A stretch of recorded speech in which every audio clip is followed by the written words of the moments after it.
Hey guys, what's up? My name is Senses and today I want to take you through my first time of using expired film. It's a doozy.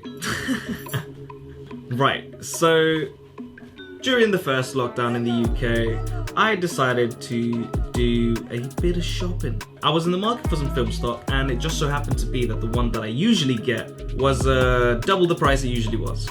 So I was watching a lot of videos about expired film at the time and I wanted to try it out, so I thought, what better time to buy cheap expired film than now, because I'm a cheapskate. So I happened to buy this off-brand Italian film stock off eBay, and along with that I also happened to buy a bunch of M40 lenses because I wanted to expand my camera lens library.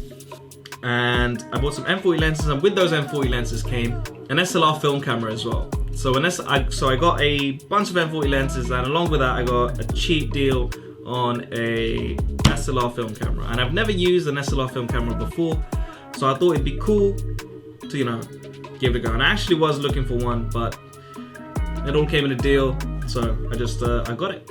Right, so what this means is that I have my old point and shoot, and I have my new SLR camera. So the general rule of thumb for expired film is that for every 10 years the film's been expired, it goes down a stop of light, right? So a stop of light is basically half the value of light you're using at the time. So for example, currently this off-brand stock of film is 400 ISO. And it's 13.5 years, 13.5 or 30? It's basically like 13 years expired. So if it's 10 years expired, means it's 200 ISO. It's 13 years expired. I did the math for it somehow, and I think I came to the conclusion that it was rated at 160 ISO, right? These are things that I should have done beforehand, before I shot, but I did not do that.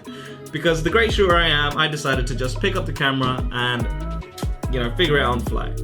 So I wasn't expecting very much from the SLR camera because honestly, I didn't really know what I was doing with it. I didn't even know how to load the film the first time around.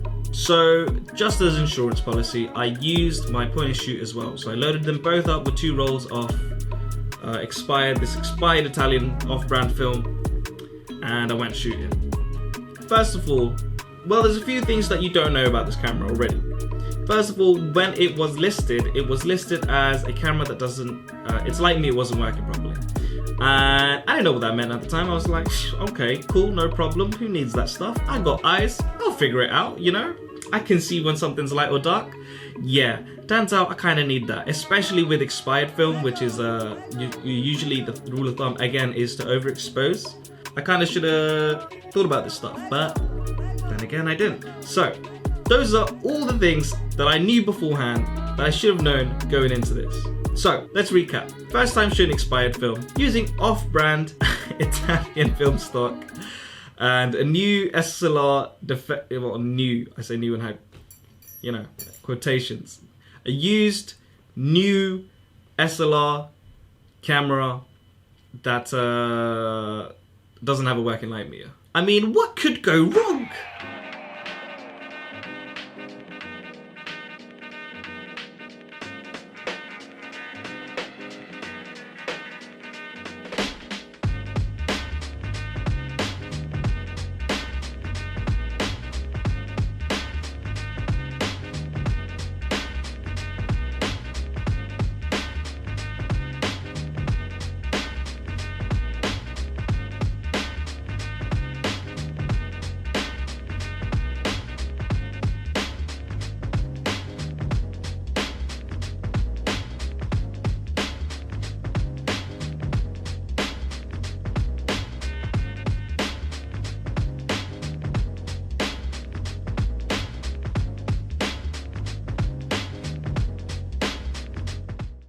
We've got a few things to talk about here. And let's just jump into it. As I was editing most of these pictures, I've noticed that a fairly strong purple cast of these pictures.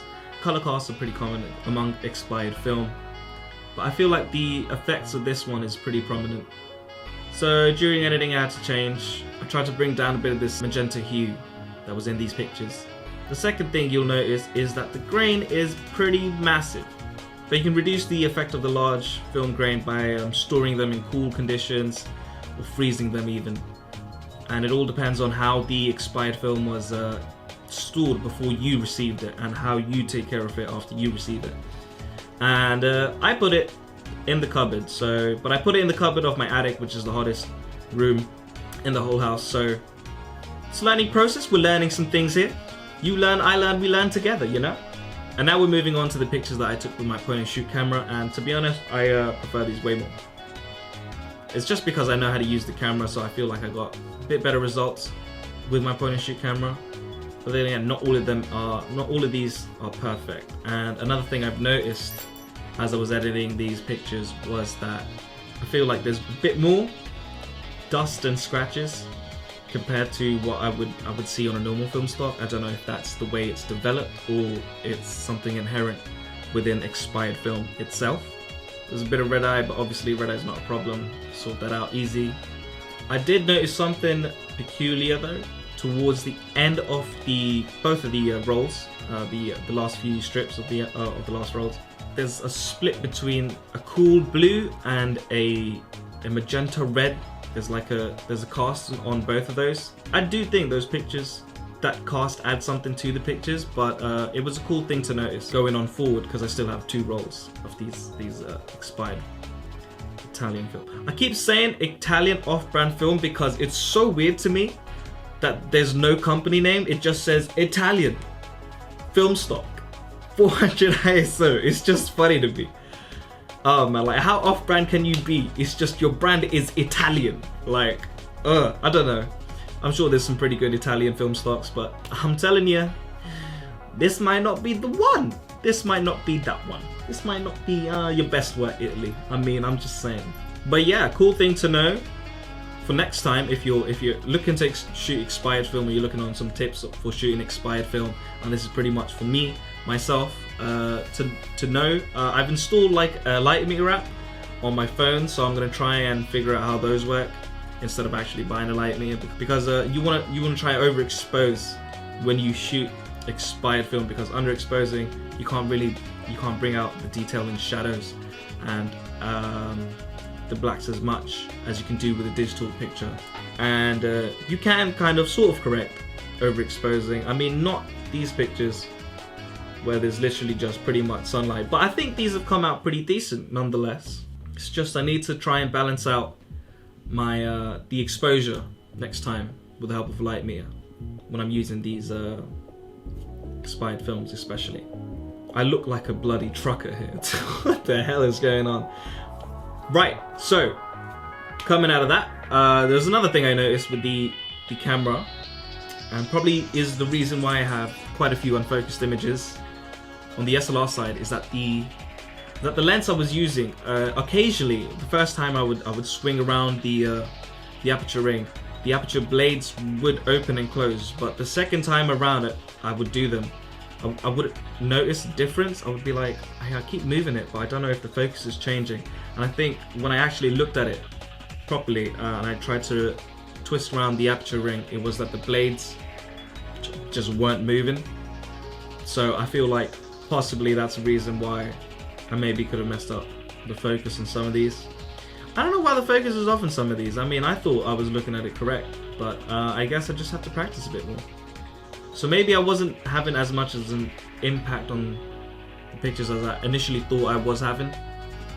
So it's just something to look into. I don't think that's a problem inherently within the camera itself. I just think that maybe it's an issue with the lens, but that's okay. I have plenty of lenses, got it for cheap. I'll see if I can fix it. I really thought I had some bangers with the one with the shoe and the statue, and the table one. I thought, you know, it's quarantine, makes perfect sense. We would never have this table looking like this if it weren't for quarantine. This is just one lovely picture. It's going to be great if it comes out the way I think it is, and it did not come out the way I think it was. That was a bit of a bummer, but you know, we move, we keep it moving. I wasn't shooting all of these, obviously. Those two are me. I have to practice nailing the focus on the SLR if I'm going to use it more. I got to do some troubleshooting with the SLR in general, right? No problem with that. I shot like this. It's the street market in Hackney with a lot of nice lights at night time, and I wanted to see what the picture would look like with flash on my point and shoot without flash, and then what it would look like on the SLR. I happen to like the one, I definitely think this was one with the point and shoot. I didn't realize I moved that much when I was taking it, but probably because it was dark. But I think the picture came out really nice. I feel like it should have been nicer technically on the SLR, but then again, the quality, the light, all depends on the film stock. And this is expired, so I shouldn't have been hoping for too much. And honestly wasn't, but I am happy with what I got over there, at least. And that's pretty much it. I still have 2 rolls of this film left, so if you want to see what happens with those 2 rolls of films, drop a like, subscribe. Let me know in the comments what you want to see next. Let me know if you've ever used expired film before, if you got any tips, if you got any feedback, just let me know in the comments below. Let's have a little discussion, and I'll see you next time. Stay golden, people.